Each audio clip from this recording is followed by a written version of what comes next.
Hi guys, good morning sa inyo. I'm here in Costco today while waiting here in the parking lot kasi napaaga ako. Okay lang kasi ayoko din naman makipagsabayan dun sa mga dumarating dito na mga nagpa-park kasi ang hirap ng parking dito. Usually kasi dito sa Costco is wholesale.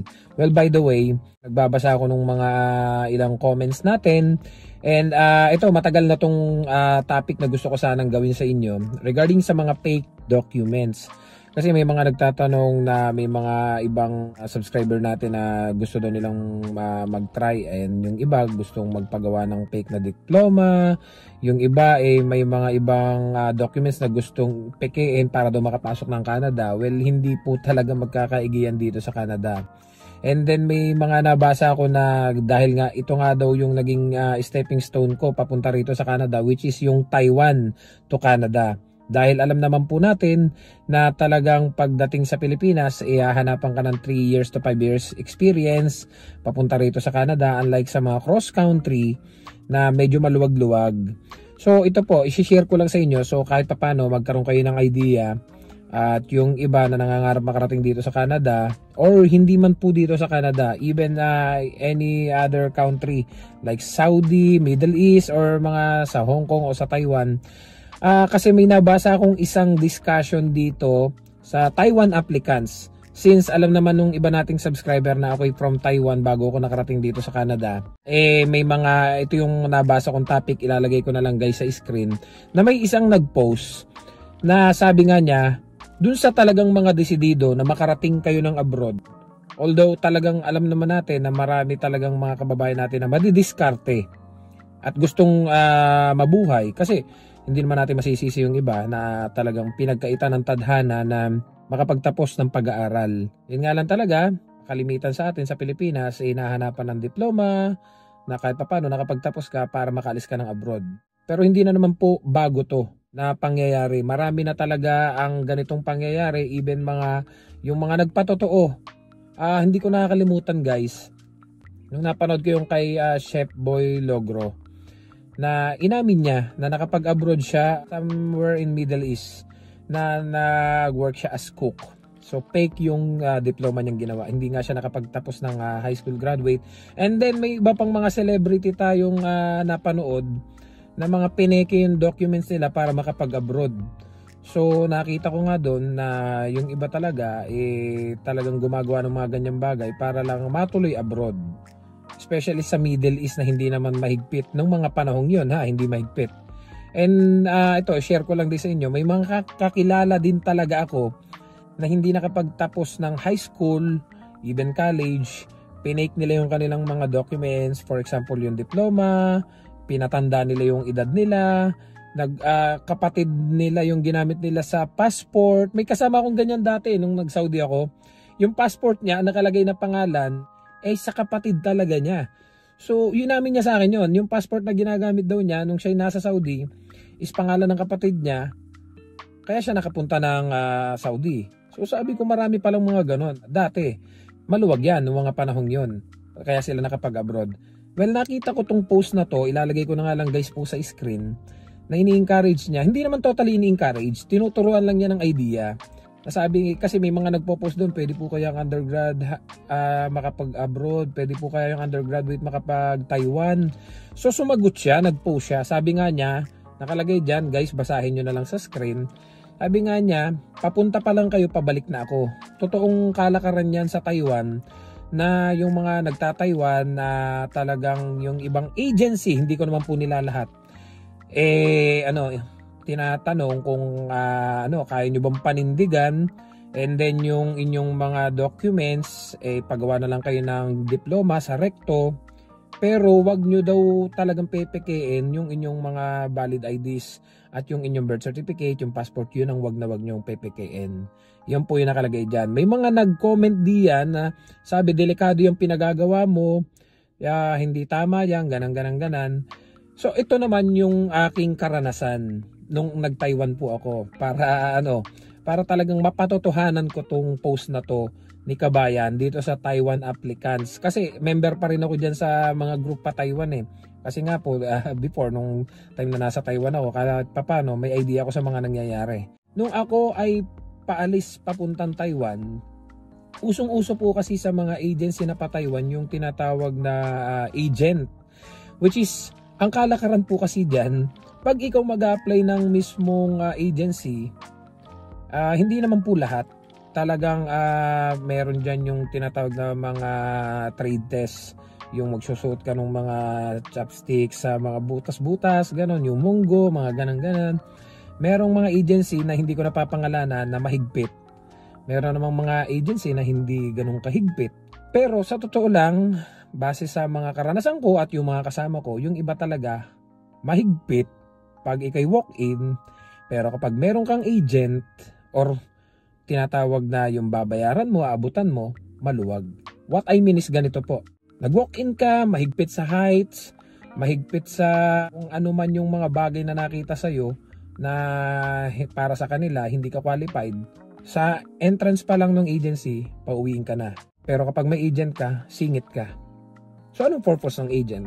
Yung agent, sikasuhin ka parang ika nga sa LTO, sa mga ganon, is fixer. Irerekta ka sa loob ng agency.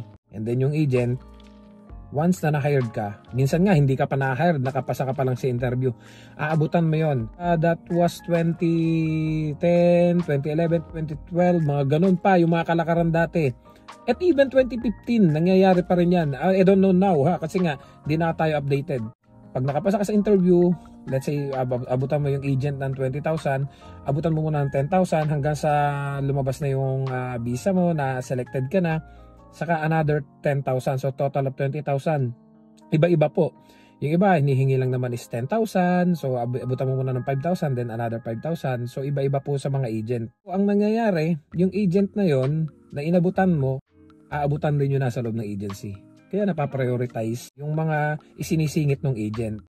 Noong time na yun po, dahil ang dami ko nakikita na hindi mga nakapagtapos, nakapunta ng Taiwan. So naghanap ako ng mahihiraman since alam nyo naman po, doon sa matatagal na sa channel ko, na ako hindi nakapagtapos nung pumunta ako dito sa Canada. Pero ngayon po, nakagraduate na ako kasi alam nyo naman, nag-take ako ng ETAP. Kaya nakagraduate na po tayo. Well anyway, nung papunta ako ng Taiwan, is high school graduate yung gamit ko. So dahil nga nakikita ko yung ilang high school graduate na kakilala ko at even yung ibang hindi nakapagtapos nagpagawa ng diploma. So naghanap ako ng mahihiraman ng diploma para magpagawa ng college graduate. So ito na. Pagawa ko ng college graduate na diploma kasi sabi nila pwede nga daw. So ako naman, nung time ng interview na namin, way back 2015, kasi nga po, second Taiwan ko na yon. Gagamit ako ng fake na diploma. Sana. Pagpunta namin doon, ito yung hanay ng mga, yung mga high school graduate, undergraduate, then dito, yung mga college graduate, mga bachelor degree. Ang naobserbahan ko sa kanila, kasi sa Taiwan po, dalawa lang halos yung nagiging trabaho ng mga tao is factory worker, so engineer, production operator, sama-sama na dyan. And then yung isa naman is yung caretaker or yung mga nani. Yan, sama-sama na po yan dyan. Then nung kami nakapila na, kasi kami pinakamaaga, that was 7 AM ng umaga, pero 7 PM pa lang ng gabi, pumila na kami. Para ma-interview kami na 7 AM. So, yung 12 hours na yun, nakapila na kami doon sa haba, paikot ng isang hotel, doon kasi magaganap yung interview. So, paikot ng isang block, 12 hours kami nakapila, doon na kami natulog sa, sa gilid ng kalsada. Then, ayun na nga, dumating na yung kinabukasan, nakapila na kami sa loob, may kumausap sa amin, sino yung mga gustong maging engineer? Ipasa nyo lang tong i-take ng exam ng engineer, magiging engineer na kayo. Ha? Sabi ko, pwede pala akong maging engineer pagdating doon sa company na ina-applyan ko. Kaya lang, na-realize ko, sabi ko, pag tinake ko tong engineer, gagamitin ko tong fake diploma na pinagawa ko, baka yung expectation sa akin ay sobrang taas.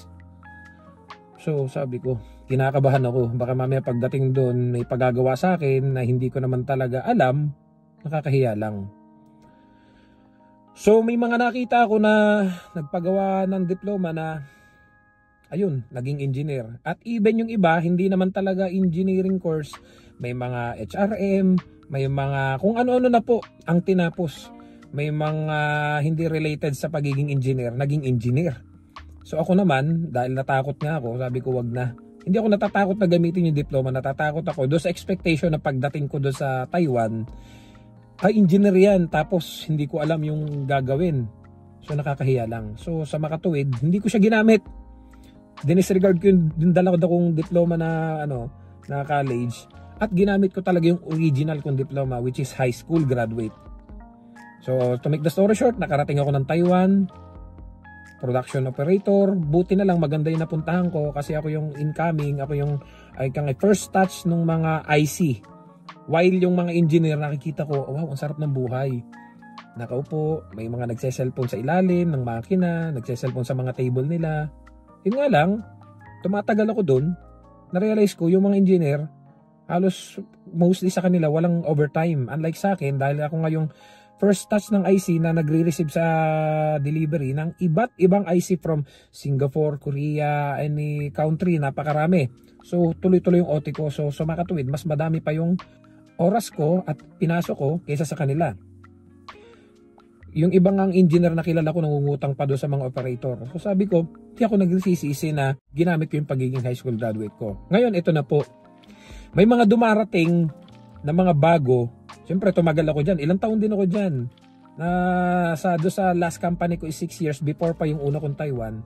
So may mga dumarating na mga worker sa company namin na engineer daw, engineer. But the problem is hindi nila alam gawin yung trabaho. So alam na namin na hindi talaga sila engineer. So, share ko na lang sa inyo yung isang kababayan natin na dumating doon. Pinagtatawanan nila. Kasi wala talagang ka-idea doon sa trabaho pagiging engineer. Doon sa makina. Nagtuturo pa yung mga operator. So to make the story short, na-demote siya. So ginawa na lang siyang partsman or yung para naghahatid ng mga IC sa iba't ibang makina. So may idea kami na hindi talaga siya engineer. Tapos nung tulungan ko siya ilang beses na, nagkasama kami. Kasi nga tinuturuan ko siya, ginaguide ko siya doon sa mga area. Ang sagot niya sa akin, hindi daw talaga siya engineer. Gumamit lang siya ng documents na kasi may nag-encourage daw sa kanya na mag-engineer. So hindi talaga siya engineer. Nilagay siya sa makina, hindi pa din siya magkaigi. So 3 lipat na. Sabi ko na lang doon sa mga kasama ko, na mga kabatch ko, ang hirap pala kung ginamit natin yung fake documents and then ganito yung mangyayari sa atin. Buti na lang ako hindi ko ginamit. Tapos, nilipat pa siya ng ibang area, ang dami niya nalipatan bago siya naka-adjust. Sa dami na po ng pinagdaanan ko, hindi po ako magmamalinis sa inyo. Napakarami ko pong nakita diyan. Halos, kung babalikan nyo po yung mga dati kong vlog, napakarami ko na pong naging trabaho. Alam nyo po yan, 5 pages ang aking resume. Sa dami po ng pinagdaanan ko sa buhay, napakarami ko pong nakasama na talagang mga fake ang documents nila nakapag-abroad. Naging seaman, nakapag Middle East, Dubai, Qatar. Sa mga nagtatanong, kung yung pong documents ninyo dito papunta ng Canada, ay gagawin nyo po yan. Huwag nyo na pong subukan. Dahil aminin ko po sa inyo, may ilang nakakalusot na gumagawa ng mga ganyan papunta rito. Pero in the future, sayang lahat ng pinaghirapan nyo dito sa Canada. Dahil once na na-verified at nabuklat yan, meron po dito 5 years ng permanent resident, may mga matatagal na dito sa Canada, and then nabubuklat pa rin. Maring makalusot ka, masaya ka sa una, pero in the future po, pag nabuklat yan, sayang lahat ng pinaghirapan nyo. Kaya nga po ako, nakarating po ako dito sa Canada, talagang lahat. Kahit sabi ko, kahit talagang mababa na yung pinag-aralan ko, high school graduate ako, okay lang yan, gagamitin ko. Nagsimula ako sa baba. Awa ng Diyos, pinagkaloob niya na kahit high school graduate po ako, hindi ako gumamit ng mga peking dokumento na let's say, binago ko yung birth certificate ko, pinatanda ko, or nagbago ako ng kung ano man, or gumamit ako ng fake na diploma. Wala po akong ginamit na ganyan kasi nagre-research po ako before na talagang napakahigpit ng Canada when it comes to documents. So may mga nababasa na po ako before na ganyan, kaya wag na wag yung PPKN yan dito. May mga napapanood ako at nababasa na yung iba PR na, na-revoke ang permanent residency nila dahil sa mga misrepresentation, fake documents na sinubmit nila. Nabubuklat po nila yan. Kaya kung kayo ay magpepeke ng inyong diploma, especially diploma na hinahanapan dito ng ECA or yung ECA or yung tinatawag na Educational Credential Assessment, which is makapagpagawa ka man ng diploma, pero pag pina-assess mo na po yan, let's say sa ICAS, sa WES, pag pina-assess nyo na po yan, yung record mo sablay. So doon ka magkakaproblema, mapapauwi kayo. So shinare ko lang to guys, para do sa mga nagtatanong, kasi napakarami ko nababasang mga comments na Sir, pwede ba yung fake documents? Sir, pwede po bang magpagawa na ako ng diploma? Sir, paano po yan? Hindi po ako nakapagtapos. Okay lang po ba lumapit ako kay Recto? Huwag nyo na pong subukan kung sa Canada nyo gagawin. Kung sa Middle East, sa Taiwan, or sa mga Asian countries, possible pa po makalusot yung inyong mga pinagawang diploma, pinagawang working certificate, experience, etc. Pero wag na wag po dito, napakahigpit po talaga. Masasayang lang po lahat ng inyong pinaghirapan. So sana guys, kahit paano nakatulong tong video to at nagkaroon kayo ng idea. I'm just sharing my experience. Gaya nga na lagi ko sinasabi, doon lang tayo sa reality. At ina-advise ko sa inyo, kahit na nagsishare naman po ako ng reality, hindi ko kina-advise na gawin yung mga mali. Pero matatanda na po kayo, alam nyo na po yung tama at mali. It's up to you guys. Basta huwag nyo kakalimutan lagi magdasal. Kung ano man yung sitwasyon nyo sa buhay, mababago po yan. Dahil sa dami din ng pinagdaanan ko, hindi ko ine-expect na makakarating ako dito sa Canada. Sa kabila nung talagang nanliliit ako sa sarili ko. High school graduate lang ako.